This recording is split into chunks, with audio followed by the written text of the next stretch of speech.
नमस्कार दोस्तों, कैसे हैं आप सब। मेरा नाम है अतिश शर्मा और आप देख रहे हैं कॉमर्स भैया। लेके आ गए मैं अपनी बोर्ड प्रिपरेशन सीरीज अकाउंटेंसी की एक नई वीडियो। आज हम एंड करेंगे अपनी कंपनी अकाउंट्स की बुक, मतलब हम लोग एंड करेंगे अपने लास्ट के 2 बचे हुए चैप्टर्स। तो चलो शुरू करते हैं इस वीडियो को। हेडफोन्स लगाओ या फिर फोन के पास पढ़ाओ, बिना किसी प्रॉफिट और लॉस के पढ़ना शुरू हो जाओ। चलिए यार स्टार्ट करते हैं अपनी लिक्विडिटी रेशियोज। इस चैप्टर में आप लोगों को मिलेंगी 4 टाइप की रेशियोज, मतलब 4 के अंदर बहुत सारी हैं। स्टार्ट करते हैं सबसे पहले लिक्विडिटी, जो कि हम कहते हैं शॉर्ट टर्म सॉल्वेंसी रेशियोज। ये सब आपकी ना जो फॉर्मूलाज मैं अभी बताने वाला हूँ इस चैप्टर के अंदर मेन फॉर्मूलाज ही हैं। ये सारे फॉर्मूलाज आप लोगों के जो प्रैक्टिकल वाइवा होगा उसमें भी बहुत काम आएंगे। चलो स्टार्ट करते हैं, अच्छे से समझना है इसको और लिख भी लेना। सबसे पहले आती है हमारी लिक्विडिटी के अंदर current ratio. Current ratio simple है, current assets upon current liabilities. इसकी जो आइडियल रेशियो होती है वो होती है हमारी 2:1। ये होती है क्या, हमारी आइडियल रेशियो। और दूसरी होती है हमारी लिक्विड या फिर क्विक रेशियो। लिक्विड क्यों, क्योंकि लिक्विडिटी, या फिर हम इसको बोलते हैं क्विक रेशियो। तो आपसे मतलब एग्जामिनर पूछ सकता है कि क्विक रेशियो क्या होती है, मतलब वाइवा में, या फिर अगर एग्जाम में आए क्वेश्चन। एग्जाम में वैसे मतलब दूसरी रेशियो से आता है इंपॉर्टेंट क्वेश्चन, इसमें से कम आता है, लेकिन अगर आ गया प्रैक्टिकल एग्जाम में आ सकता है इसमें से। जो आपका क्विक रेशियो होती है उसका क्या फॉर्मूला है, लिक्विड या फिर quick assets upon current liabilities. दोनों की डिनोमिनेटर सेम है, मतलब करंट लाइबिलिटीज़ ही हैं। और इसकी जो आइडियल रेशियो होती है वो होती है 1:1। वर्किंग कैपिटल हमारी इसमें जो मतलब current assets minus current liabilities होती है, इसका जो फॉर्मूला है वर्किंग कैपिटल का, ये आपका बहुत जगह यूज़ हो सकता है, लाइक पूरे चैप्टर में ही। और इसमें से आप अलग अलग फॉर्मूला बना सकते हो। लाइक करंट असेट्स निकालने हैं इसको इधर भेज दो ऐड में, ठीक है। इसको निकालना है इसको इधर भेज दो। तो मतलब उसके हिसाब से आप लोग मैथ्स लगा के थोड़ी सी इस फॉर्मूला से बाकी इन दोनों चीज़ों के फॉर्मूलाज निकाल सकते हो। और यार मैंने अभी आपको बताया नहीं, जैसे हमने अभी लिक्विडिटी रेशियो जो कि शॉर्ट टर्म सॉल्वेंसी हम जिसको कहते हैं, वो क्यों निकालते हैं। जो कंपनीज होती है वो उसको इसलिए निकालती है ताकि वो शॉर्ट टर्म में अपनी सॉल्वेंसी, मतलब अगर वो कहीं पे भी कोई भी लोन वगैरह कुछ भी लेती है, मतलब तो उसको पे करने की शॉर्ट टर्म में लायक है या नहीं, ये देखने के लिए लेती है। अब जैसे इसमें लॉन्ग टर्म सॉल्वेंसी, तो इसका तो नाम ही सॉल्वेंसी रेशियोज है और इसको हम कहते हैं लॉन्ग टर्म सॉल्वेंसी। मतलब लॉन्ग टर्म में अगर कंपनी कोई भी डेट इक्विटी, मतलब कुछ भी हम कंपनी लोन वगैरह ले, बोरोइंग्स करे, उसमें कंपनी काबिल है कि वो लॉन्ग टर्म में पे कर पाएगी या नहीं, इसको देखने के लिए निकालते हैं ये 4 रेशियो, जिसमें अभी 3 आपको दिख रही है स्क्रीन पे। चलो स्टार्ट करते हैं। डेट टू इक्विटी, इस वाली जो सॉल्वेंसी रेशियो है इसके अंदर भी बहुत इजी है। डेट टू इक्विटी, इसको क्या फॉर्मूला है, debt upon equity, debts it. इसमें देखो टोटल असेट्स टू डेट, इसमें भी सेम है, टोटल असेट्स अपॉन डेट। अब इसकी जो आइडियल रेशियो है वो है 2:1, जो कि हमारी थी करंट रेशियो की भी। अब डेट्स जो है हमारे वो क्या होते हैं, long term borrowings plus long term provisions. Equity जो होती है वो क्या होती है, share capital plus reserves and surplus, ठीक है। ये दोनों मतलब आप लोगों को पता होना चाहिए डेट्स और इक्विटी क्या अंदर क्या क्या आता है। इसके और भी अगर आपको फॉर्मूलाज देखने हो तो आप अपनी बुक तो खोल के देख ही सकते हो, मैं तो आपको मेन इंपॉर्टेंट वाले बता ही रहा हूँ। कैपिटल एम्प्लॉयड, इसके अंदर एक इंपॉर्टेंट पार्ट है capital employed. Debt plus equity बनता है हमारा कैपिटल एम्प्लॉयड। सेम जैसे वर्किंग कैपिटल करा था वो सेम नहीं है, मतलब आप जैसे मैंने आपको बताया था कि डेट निकालने मतलब करंट असेट निकालने के लिए आप इधर उधर करके निकाल सकते हो, लाइबिलिटीज निकालने के लिए, वैसे डेट और इक्विटी निकालने के लिए आप इस फॉर्मूला में चीज़ें पुट कर सकते हो। जैसे आपको ये दे रखा होगा, आप लोगों को इनमें से एक चीज़ दे रखी होगी तो तीसरी चीज़ अपने आप ऑटोमेटिकली निकल जाएगी। अब आ जाते हैं हमारे total assets to debt ratio पे। कुछ भी नहीं है, टोटल असेट्स ऊपर आएंगे, नीचे डेट आएंगे। डेट मैंने बता ही दिया, टोटल असेट्स आपको पता ही है, करंट प्लस नॉन करंट, हो गया बस खत्म। तीसरा देखते हैं। थर्ड है हमारा प्रोप्राइटरी रेशियो, ठीक है। अब इसमें क्या होता है, प्रोप्राइटर्स फंड, मतलब हमारा प्रोप्राइटर का जो भी फंड है, जो भी ओनर कहते हैं जिसको हम, उसके जो भी फंड्स है अपॉन टोटल असेट्स। उसके बाद प्रोप्राइटर्स फंड में हमारा क्या क्या आता है, इसमें 2 टाइप्स की अप्रोच है, ठीक है। फर्स्ट में क्या है हमारा, शेयर, जितने भी आपके शेयर होंगे, ठीक है, equity preference plus reserves and surplus, ठीक है, ये आ जाएगा। दूसरी अप्रोच क्या है, non current assets plus working capital minus non current liabilities, ठीक है, ऐसे होएगा ये। अब देखते हैं इंटरेस्ट कवरेज रेशियो, जो कि इस रेशियो की सेकंड वाले टॉपिक की लास्ट रेशियो है, ठीक है। अभी तक हमने कितनी पढ़ ली है, 2 उसमें पढ़ ली और 3 ये पढ़ ली, टोटल हो गई हैं अभी 6 इसको पढ़ने के बाद। इसका फॉर्मूला क्या है, profit before interest and tax upon, ठीक है, profit before interest and tax upon interest on long term debts. इसका जो रेशियो है ना, बाकी सब तो ऐसे ऐसे आएंगी, 1:1, 2:2, 3:3, मतलब जो भी है, ठीक है, ये तो कट के 1:1 ही हो जाएंगे सारे, 2:1, 3:1 जो भी आएगी, मतलब ऐसे रेशियोज में आएंगे बाकी। लेकिन ये वाली अब आपकी जो है ना इंटरेस्ट कवरेज रेशियो, ये किस में आएगी, टाइम्स में, लाइक 1 टाइम, ठीक है, 2 टाइम, 3 टाइम, जो भी आपका मतलब 100 टाइम्स में आएगी ये वाली रेशियो। आगे देखते हैं। अब आ जाते हैं हमारी थर्ड टॉपिक पे, जो कि एक्टिविटी रेशियोज। एक्टिविटी को हम क्या बोलते हैं, टर्नओवर रेशियो ज़्यादातर बोलते हैं इसको। और जो हमारी होगी टर्नओवर के साथ साथ परफॉर्मेंस रेशियो भी इसको बोलते हैं। अगर आप लोगों को फंसाया जाएगा तो परफॉर्मेंस रेशियो बोल सकते हैं। इसमें सबसे फर्स्ट टाइप आती है हमारी इन्वेंट्री टर्नओवर रेशियो। इन्वेंट्री को हम स्टॉक बोलते हैं, ठीक है। Cost of revenue from operation मतलब कॉस्ट ऑफ गुड्स सोल्ड, ठीक है, upon average inventory.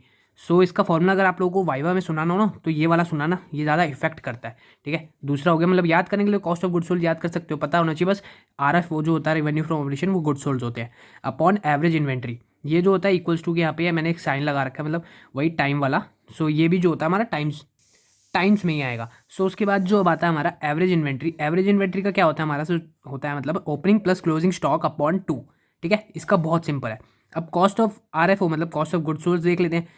Goods sold या फिर मतलब आरएफओ मतलब revenue from operations minus gross profit कर दो, या फिर अगर ये नहीं दे रखा तो opening stocks, purchases, direct expenses, closing stock, ये सब दे रखा है तो ये फॉर्मूला लगा दो, opening stock plus purchases plus direct expenses minus closing stock. Second आ जाते हैं ट्रेड रिसीवेबल्स टर्नओवर रेशियो। इसमें क्या होती है हमारी क्रेडिट आरएफओ या फिर नेट क्रेडिट सेल्स अपॉन, इसका फॉर्मूला ये बोल सकते हो हम, net credit sales upon average trade receivables. ये होती है, ये भी टाइम्स में आएगी हमारी। तो अब इसमें नेट क्रेडिट सेल्स क्या है, credit sales minus sales return, या फिर RFO revenue from operations minus cash revenue from operation. Total में से कैश वाला माइनस कर दो, क्रेडिट वाला आपको मिल जाएगा। एवरेज ट्रेड रिसीवेबल क्या होती है हमारी, opening trade receivable plus closing trade receivable. Average निकालेंगे यही फॉर्मूला होता है यार, ओपनिंग प्लस क्लोजिंग अपॉन 2 कर दो, आ जाएगा, ठीक है। अब डेट कलेक्शन पीरियड इसमें एक इंपॉर्टेंट चीज़ है कि मतलब आपका 365, अगर डेज में मांगा तो 365, अगर मंथ्स में मांगा तो 12 लगा दो, अपॉन टीआर क्या है, ट्रेड रिसीवेबल टर्नओवर रेशियो। अब आ जाते हैं ट्रेड पेबल टर्नओवर रेशियो पे। सो हमारी ट्रेड पेबल टर्नओवर रेशियो क्या है, net credit purchases upon average trade payable. Same formula बस इसमें सेल्स की जगह परचेजेस आ गया, ये भी टाइम्स में आती है। इसमें अब होता है हमारा जो मतलब, ये तो भाई आपको पता चल गया एवरेज ट्रेड पेबल क्या है, opening trade payable plus closing upon 2। अब इसमें एवरेज पेमेंट पीरियड है सेम 365 या फिर 12 जो भी आपने मांगा है, अपॉन टीपीटीआर मतलब ट्रेड पेबल टर्नओवर रेशियो। अब देखते हैं वर्किंग कैपिटल टर्नओवर रेशियो, ये हो गया हमारी फोर्थ, इसकी भी फोर्थ। अभी तक हमने पढ़ी 2 + 4 और ये इस वाले में भी 4, तो कितनी होगी हमारी टोटल। अभी तक हम 10 पढ़ चुके हैं। Revenue from operations upon working capital equals two times, अब होगी ना 10। सो रिवेन्यू फ्रॉम ऑपरेशन आपको पता ही है, वर्किंग कैपिटल का फॉर्मूला भी मैं बता चुका हूँ। सो अब आ जाते हैं अपनी लास्ट रेशियो पे जो कि है प्रॉफिटेबिलिटी रेशियो। सो इसको निकालते हैं प्रॉफिट पता लगाने के लिए, या फिर मतलब जो भी है, चलो देखते हैं। ग्रॉस प्रॉफिट रेशियो हमारी क्या होती है, gross profit upon revenue from operations into 100, ये इसका फॉर्मूला है। ग्रॉस प्रॉफिट क्या होता है हमारा, revenue from operations minus cost of revenue from operation करोगे तो ग्रॉस प्रॉफिट आपका आ जाएगा, ठीक है। दूसरा होता है हमारा ऑपरेटिंग रेशियो। ऑपरेटिंग रेशियो क्या होती है, cost of revenue from operation plus operating expenses upon revenue from operations into 100, ठीक है। अब इसमें जितना भी है ना सब में इंटू 100 होगा प्रॉफिटेबिलिटी रेशियो में, ठीक है। आगे देखते हैं हम, जो हमारी ऑपरेटिंग प्रॉफिट है, ऑपरेटिंग प्रॉफिट, ठीक है। अच्छा ये वाला रह गया थर्ड। सो थर्ड है हमारा ऑपरेटिंग प्रॉफिट रेशियो। इसमें क्या है, ऑपरेटिंग प्रॉफिट अपॉन आरएफओ। सब में देखो, अब देखोगे ना नीचे आरएफओ सब में आरएफओ मतलब नेट सेल्स या फिर रिवेन्यू फ्रॉम ऑपरेशन लग रहा है, इनटू 100 भी लगी रहा है। सो ऊपर का ही बदलो बस, ऑपरेटिंग प्रॉफिट मांगा तो ऑपरेटिंग प्रॉफिट लगा दो। इसमें क्या है, इसमें थोड़ा डिफिकल्ट है, इसमें बीच में ऐड भी हो रहा है और उसमें ऑपरेटिंग एक्सपेंसेस लगाने हैं, ठीक है। अब बताते हैं ऑपरेटिंग प्रॉफिट इक्वल्स टू क्या है हमारा operating profit, gross profit other operation income minus other operation expenses, ठीक है। अब उसके बाद आते हैं net profit ratio, net profit after tax upon RFO revenue from operations into 100। अब उसके बाद देख लेते हैं। सो अब उसके बाद आता है हमारा, इसमें ये जो है ये भी हमारा यहाँ पे अब नेट प्रॉफिट क्या होता है, RFO minus cost of RFO minus operating expenses minus non operating expenses plus non operating income minus tax, ठीक है। अब आरओआई बहुत इंपॉर्टेंट चीज़ है इस चैप्टर की, रिटर्न ऑन इन्वेस्टमेंट जिसको हम कहते हैं, ठीक है। अब ये सब जो आप पढ़ रहे हो ना, ये मैंने आपको आपके जो प्रोजेक्ट वाली वीडियो थी उसमें अगर आप लोगों ने देखी होगी मेरी, मैंने अकाउंट्स का प्रोजेक्ट कैसे बनाना है वो पूरी बताया था। तो उसमें भी आरओआई वगैरह सब कुछ आता है जो अकाउंट्स का हम प्रोजेक्ट बनाते हैं। Net profit before interest tax and dividend, ये इसका फॉर्मूला हो गया अपॉन कैपिटल एम्प्लॉयड इनटू 100। ये जो है अब ये आएगी हमारी परसेंटेज में, आरओआई हमेशा परसेंटेज में आता है, ठीक है। सो चलो स्टार्ट करते हैं अब अपना लास्ट चैप्टर जो कि कैश फ्लो स्टेटमेंट्स। यार सही बताऊँ ना तो ये चैप्टर मेरे को पहली बारी में बिल्कुल समझ नहीं आया था, बट आज मैं आप लोगों को ऐसे समझाऊंगा कि आपको पहली बारी में ही समझ में आ जाएगा। चलो स्टार्ट करते हैं। इसका जो फॉर्मेट है वो यही है, पर्टिकुलर्स, और ये तो हम लोग ऐसे ही बना लेते हैं कि आपको बनाना है बनाओ, नहीं बनाना ना बनाओ। जो उसका लास्ट होता है अमाउंट, पर्टिकुलर्स और अमाउंट इसमें मेन चीज़ है। ये वाला अगर आपको बनाना है तो बना लो अपनी कन्वीनियंस के लिए, ठीक है। अब इसमें सबसे पहले आती है हमारी, इसमें 3 ऑपरेटिंग और इन्वेस्टिंग और फाइनेंसिंग एक्टिविटीज़ होती है। ये 3 टाइप की एक्टिविटीज़ होगी। ऑपरेटिंग हम सबसे पहले करेंगे, सेकंड होती है हमारी इन्वेस्टिंग, थर्ड होती है फाइनेंसिंग। सो स्टार्ट करते हैं हमारी ऑपरेटिंग एक्टिविटीज़ से। अब इसमें आपको कैसे लिखना है, इसका जो फॉर्मेट है, स्टार्ट करेंगे ऐसे, cash flow from operating activities, ठीक है, ऐसे लिखा। उसके बाद हमारा आता है ए पार्ट। ए पार्ट क्या आता है, net profit before tax and extra ordinary items. तो चलो देख लेते क्या है ये। अब net profit of current year जो हम लोग को दे रखा होगा क्वेश्चन के अंदर, उसमें अगर आप लोगों को रिजर्व दे रखे हैं तो उसको ऐड कर दो, ठीक है। अगर propose dividend for current year दे रखा है तो उसको ऐड कर दो। और उसके बाद जो हमारा इंटरिम डिविडेंड दे रखा है, इंटरिम डिविडेंड दे रखा है जो कि ड्यूरिंग ईयर का है, तो उसको भी हम लोग ऐड कर देंगे। उसके बाद नेट प्रॉफिट आ जाएगा, उसमें हम लोग को provision for tax during current year का जो होगा उसको हम लोग ऐड कर देंगे। और रिफंड ऑफ टैक्स अगर होगा तो उसको माइनस कर देंगे। उसके बाद आ जाएगा हमारा नेट प्रॉफिट बिफोर टैक्स, जो कि अभी हमने देखा था। अब उसके बाद आ जाते हैं हम लोग इसमें, जो नेट प्रॉफिट बिफोर टैक्स हमने निकालना सीख लिया। सो अब उसके बाद हम लोग उसकी वैल्यू डालेंगे यहाँ पे, ठीक है। यहाँ पे हमने डाला अमाउंट के कॉलम में। उसके बाद हम लोग इसमें ऐड क्या क्या करेंगे, depreciation, goodwill, patents, trademark, interest on bank OD मतलब bank overdraft, cash credit, interest on borrowings या फिर debentures, loss on sale of fix asset, loss on sale नहीं करेंगे, loss on sale of fix asset को हम लोग लेंगे, ठीक है। और जो सेल का भी नहीं लेंगे, सिर्फ लॉस लेंगे, इसमें ऐड करेगा। जो increase in provision for doubtful debts अगर है तो उसको भी हम लोग ऐड कर देंगे। ये सारी चीज़ें ऐड हो गई, ठीक है, यहाँ पे अंदर ऐड कर लो। उसके बाद interest income, dividend income, rental income, gain on sale of fix assets या फिर decrease in provision for doubtful debts अगर दे रखा है तो वो हो जाएंगे माइनस। किसमें से, इस वाले में से, net profit before tax and extra ordinary items में से। माइनस करने के बाद हम लोग वैल्यू लिख देंगे यहाँ पे, जो कि बनेगा हमारा operating profit before working capital changes. Working capital changes क्या क्या होते हैं आइए देखते हैं। सो वर्किंग कैपिटल चेंजेस ये होती है हमारी, जो करंट असेट्स करंट लाइबिलिटीज होते हैं, ये वर्किंग कैपिटल चेंजेस होते हैं। अगर डिक्रीज हो रहा है करंट असेट्स में तो प्लस होएगा, और इंक्रीज हो रहा है करंट असेट में तो माइनस हो जाएगा, ठीक है। इंक्रीज हो रहा है करंट लाइबिलिटीज में तो प्लस होएगा, डिक्रीज हो रहा है करंट लाइबिलिटीज में तो माइनस हो जाएगा। अगर नहीं समझ में आया तो इसको अच्छे से देख लो, फिर समझ में आ जाएगा, ठीक है। और जो माइनस हो रहे होते हैं ना, उनको हम लोग ऐसे ब्रैकेट में लिखते हैं। उसके बाद ये सारे अंदर माइनस कर लिए, ठीक है, जो भी दे रखा होगा इनमें से। उसके बाद आता है हमारा कैश जनरेटेड फ्रॉम ऑपरेशन, जिसको हम लिखेंगे यहाँ दोबारा अमाउंट के कॉलम में। अब आता है इनकम टैक्स पेड। अगर इनकम टैक्स पेड कर रखा है, क्वेश्चन में दे रखा है, तो उसको माइनस कर दो और यहाँ पे लिख दो नेट कैश फ्रॉम या फिर यूज्ड इन। माइनस में है तो यूज्ड इन, अगर प्लस में है तो net cash from operating activities, जो कि हमारा टोटल आ जाएगा। चलो अब देखते हैं cash flow from investing activities. So investing में हमारा क्या क्या आता है, प्रोसीड फ्रॉम सेल ऑफ, अब इन्वेस्टिंग में समझ ही रहे हो यार, इन्वेस्ट करना, ठीक है, sale of tangible non current assets, या फिर proceed from sale of intangible non current asset, या फिर sale of non current investment, ये सब हो जाएंगे हमारी add. Interest and dividend received add होएगा, रेंट रिसीव्ड ये भी ऐड होएगा। जो हमारे ये सब पेड थे ना वो तो ऊपर चले गए, ठीक है, ऑपरेटिंग वाले में, लेकिन अगर रिसीव हो रहे हैं तो ऐड हो जाएंगे यहाँ पे, ठीक है। अब आ जाता है purchase of tangible non current assets, ठीक है, परचेज ऑफ टेंजिबल, अगर सेल हो रही तो ऐड हुआ, और हमारी परचेज करिए तो माइनस हो गया। और उसके बाद अब हम लोग देख लेते हैं यहाँ पे जो है हमारा purchase of intangible non current asset अगर दे रखा है सो इसको भी हम लोग क्या कर देंगे minus. Purchase of non current investment दे रखा है सो उसको भी कर देंगे माइनस। अब उसके बाद आ जाता है हमारा नेट कैश फ्रॉम जो है हमारा और यूज्ड इन इन्वेस्टिंग एक्टिविटीज़। सो ये क्या होगा, नेट कैश फ्रॉम है, प्लस है तो फ्रॉम, और माइनस है तो यूज्ड इन आ जाएगा इन्वेस्टिंग एक्टिविटीज़। यहाँ पे आ जाएगा टोटल अमाउंट। आ जाते हैं हमारे थर्ड वाले, जो कि हमारा financing activities, cash flow from financing activities.